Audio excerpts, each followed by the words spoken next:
Okay folks, so engine is in after that last sort of time lapse.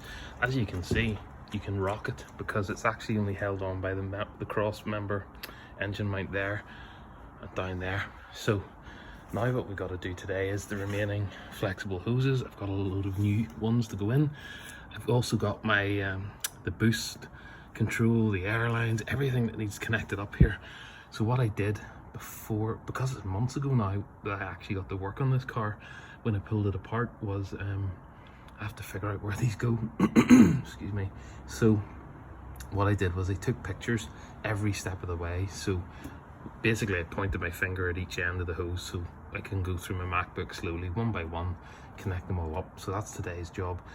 After that, once everything's in, it'll be going under the car, and you've got the big cross members. So there's one forward to aft and one across sideways, and those two will actually bolt the rest of it to the chassis. So gearbox, everything, and that's it. And then exhaust goes on, and probably drive shafts out the side and rear, and that's it. Yeah, so let's see what progress we'll make today. Okay, so just another update. Now we're starting to get the coolant hoses all plumbed in for the heater matrix control. Got a lot of this wiring loom all connected up. It's incredibly tight because it only fits one way, and there's a bracket down here and an earth cable that secures this whole loom. And you have to do that because to connect up one of these water temp sensors, it's so tight, there's not enough free space on the loom to really wiggle this, so you have to get it in place correctly. Other thing, all the wiring's been tucked down into the footwell. I just have to put this fuel hose on. We've got all the vacuum hoses connected, clutch down there, and also it's hard to see, maybe from a different angle. Just there, that's your shifter cables. So they were easier from underneath the car. I think looking up, there's one of them there, and basically it's the bushing. You pop it on, there's a bar, it's like a donut. You set the donut, the bushing, on top of the pin, which is on that fork going sideways, and then you put a circular plate on top and a pin, and that secures it in place. So there's two of those. They're pretty nasty trying to get on from underneath. The clutch hydraulics are down somewhere here and poked away in here. So basically this passenger side corner for Japanese cars, not American, for the Japanese cars, you will hurt your back straining because everything is quite deep down. So start down there first, start with the gear linkage. You've also got your speedo electric sensor for the dashboard and ECU, and plug that in. As you work your way up, you've got the clutch on the firewall, the flexi hose. We've also got some sensors here. Then you want to start tackling. There's a couple of water hoses, coolant hoses there that come around to here. Everything really is connected along this water tree. All the coolant hoses, they run up to the firewall. So once you've got that, I mean, that's the back of it broken. The rest of it is all manifold vacuum lines. Quite easy because most of them I was able to leave in the car. For example, here, a lot of this stuff was all on and marked, and I didn't have to actually disturb it, which was a bonus. So yeah, I think now, final prep around here, just double check everything, get the fuel connected. I'll check on the other side, earthing straps, and then we'll look at getting the radiator in, and probably plumbing in the new hose to the radiator, the lower hose down there. Once that's in, go underneath again, drive shafts, cross members, supports, and that's it. Okay, so that is the engine plumbed up and wired up, I hope. So basically, the most headache was down in there. Everything, to be honest, especially your distributor, your HT King lead. That's a nightmare because you can damage it pulling it out, and it's so difficult to find a replacement. All the water hoses, throttle body, injectors, wiring, MAF. I mean, I can't even remember when I took this off. This felt loose. It should clip in, but it doesn't, and I don't want to force it, so it's tight enough there. We'll see. I mean, fingers crossed. Intercooler was a bit of a pig to get on, and I've got the cover on, but you just really have to slide these hoses down because at the top on the throttle body, it's a very, very tight fit. The rest of it, new radiator hoses in, upper and lower, looking shiny new. I think that's it. Yeah, just going through here, all the ECU wiring's connected. Your fault code diagnostics. This, I'll bolt this onto the bulkhead. I've actually kept the screws in there, so get that bolted down. One thing I couldn't fit right now, and there's no need to right now, is the AC, the high pressure hose. There was a bit of clearance issues with the downpipe. I wanted to see how it fitted, how everything else mechanically fitted, until I decided to go for this. So I've cable tied it up out of the way. It's meant to tuck in this gap and connect to the compressor in there. It is a tight space, but to be honest, it's Northern Ireland, it's freezing, you don't need AC, thankfully. I will get round to it, but just not right now. The main aim is to get the car running. Brace is on, it's all clear down there, no rags or anything left. Had to check all the vacuum hoses up around here, everything's connected, power steering lines, and also here under the tank. Need to fill that as part of the fluids. And yeah, I'm kind of pinching myself because that is the engine actually fitted, plumbed in, wired in, everything. It's actually ready to fill with fluids and crank over. The only thing remaining now is the drive shafts. So 2 front drive shafts on the front wheels and the power takeoff out of the transfer box going rear. So I'll do those separately, but for now I think I'm going to call it a day, have a cup of coffee and feel good about myself. So that's it, GT4 engine complete. Welcome back everyone. So we have the driver's side transmission complete. We've got the brakes on, the pads in, disc on, hub tightened up, torqued, suspension bolts in, torqued. The one thing that I found, I had to do this job twice, which I hate doing, is firstly, when all of this is slackened off, the power steering rack is out, you slide the drive shaft in here into the box and give it a wiggle and a tap with a rubber mallet and it goes in place. And what I found was just here was rubbing because one of the engine mounts on the back of the block, which, remember the small bracket that goes onto the block to hold the transfer case, that was actually touching. I'd had to use the wrong bolt just in there. So you can see it just where my finger is in there, this bolt, and it was actually touching the circular part of the drive shaft. So it was just skimming it. And what I'd done was I'd used, I think it was a camshaft bolt because it was the same thread. I couldn't find the correct bolt. I thought it was just as good because, you know, it's a bracket, it doesn't really matter, but it does. So anyway, had to, once I got it in, started turning the drive shaft by hand, I heard a horrible light scraping. So I had to take everything out, remove the bolt, and I managed to move it inward one because there was one bolt missing. So now same amount of bolts, it's just in a different place, so it's still nice and strong, but yeah, that's just one of the things. So these drive shafts are pretty heavy, you don't want to do it twice. So that's what it kind of looks like. I mean, I haven't even bothered cleaning the suspension, to be honest, because all of this will be if I like the car, and depending on passing the MOT, etc, and then deciding to keep it, I'll probably end up putting in some new coilovers and brake discs and all. As I say, this build at the moment is just a light restoration to fix mechanical problems. So it was all the oil leaks that were dropping down with the sump pan there. It wasn't anything special, it's not a show car, it's just to get it safe, road legal and driving. After that, I can decide if I like it or if I sell it or whatever, I don't know.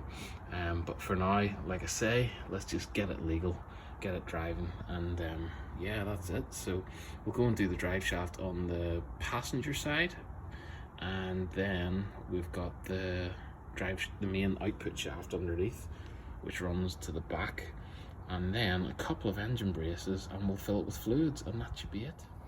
Okay, so I took a bit of a break from filming, basically because it's getting quite frustrating, it's quite cold, and I'm trying to make a channel for kids and it's really not helpful to hear me swear a lot.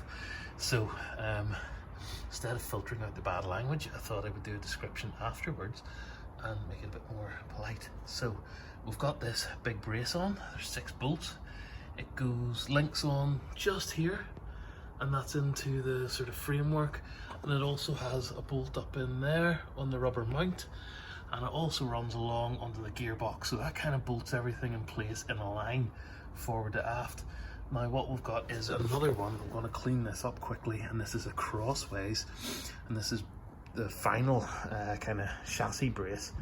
And after that there's one more rear at the diff, but I have to wait until I put the exhaust on for that because the exhaust tucks up underneath it.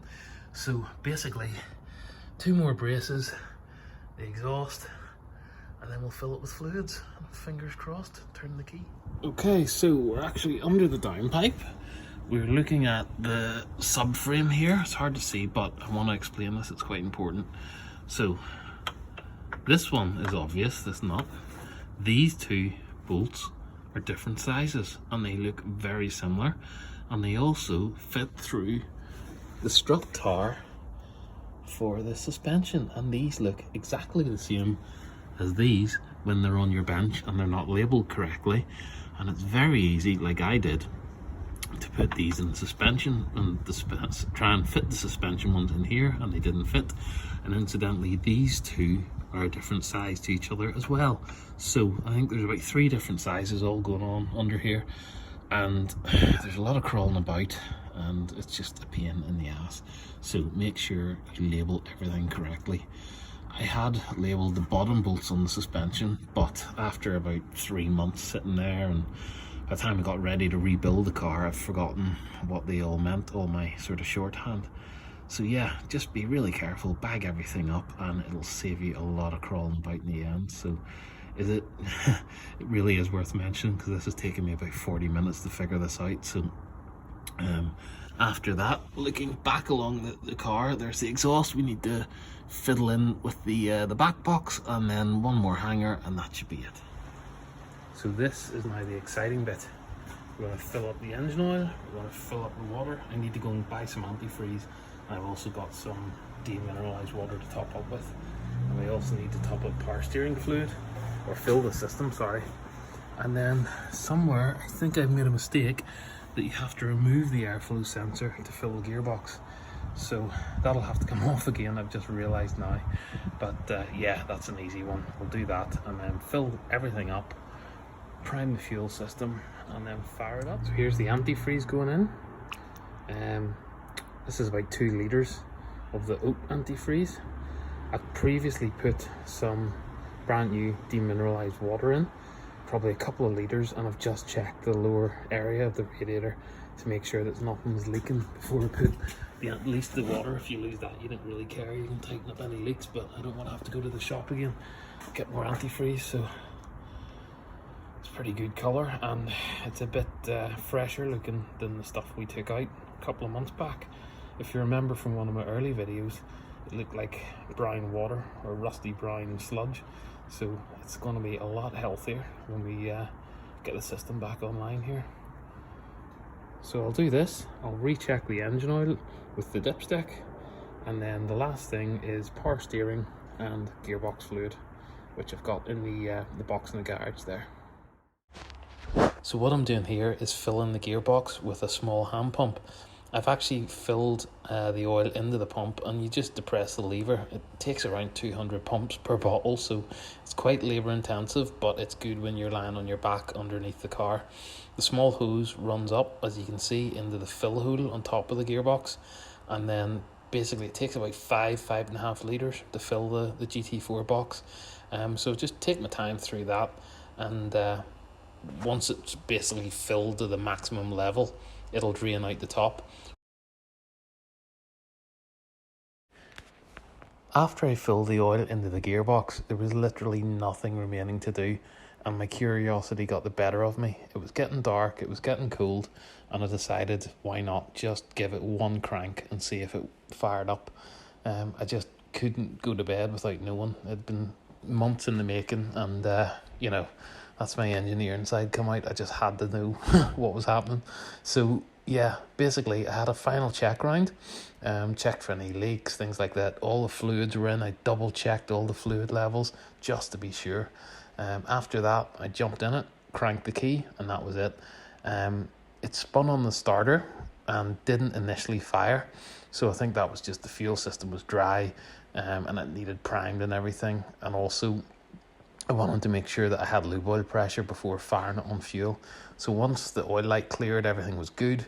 we got the fuel on, and basically second turn of the key, fuel on, it cranked, stuttered, came to life, and then I let the ECU settle it down, and kind of learned its idle, and everything was good. Only thing I noticed was there was one leak from the matrix hose, heater matrix hose on the bulkhead, so I fixed that, and then I thought now's a good time to quit. When I came back to the car a couple of hours later, there was still a drip coming from the throttle body area. I found it under the car, so then I traced it back, and it's leaking from a hose in the throttle body. Now it's pretty tight in there to get to, so I thought call time on it for now. I'm happy the engine runs. It's not a really serious leak, it's just a drip. I can live with it, but I just don't have time to fix it right now or get access, so it was too cold and too dark. So but yeah, it was a good result. Car sorted. So the next scene will show you a quick tour around the engine when it's starting to learn its idle and run up, and also a couple of revs from inside the cabin. But all in all, pretty decent result. Can't be bad to that when it fires up, you know, basically first time. So yeah, nothing major to worry about. A couple of small things. I want to put some exhaust sealant paste on the gasket on the downpipe, just to seal a small gas leak from that. And aside from that, nothing else major really to worry about. So it's a matter of getting the wheels on, getting it off the axle stands, and actually double check the gearbox fluid again, and then giving it a first drive. So for all of that can wait, but hope you enjoy it, and thanks for watching. Okay, so it's starting to get dark. I've had to put the lights on here, but I'm just waiting to burp the coolant system. Everything's in place. I've run my eye over everything. I did find, I've got a torch here, down by the water tree, if you can see in there, that black hose. So where the aluminium water tree bolts to the actual block, so you're talking flat on against the head here in the block, just in there, the bottom bolt was loose, and the reason being that one of the water hoses, it's actually beneath the intake here, it's an elbow, and it was pushed too far rear, and that was actually putting pressure on the angle. So when I thought I had it tight, I really didn't, because it was sitting just off flush. So I slackened off the hose, pulled it all back, used just basically hand tight to try and angle it out straight on 90 degrees to the block, tightened it up, and then connected the hose again. But these are all things that you get. I mean, hopefully if that's the only leak whenever we start this thing, that'll be really, really impressive. So I am expecting more. It always happens. Hoses heat up, expand, contract, and a few miles down the road you have to tighten things up, so it's natural. But at the moment, I'm going to take a quick break, let the system, make sure the water level is good there. It is quite good, all the antifreeze, but it has been draining. There's no leak, so it is actually just topping up around the system. So once that's done, we've got our, I think the only thing to do is some clutch fluid over there. We've done the power steering fluid here, engine oil's in, gearbox oil's in, water's in, and she's actually ready to turn the key. Can't wait, so stay tuned.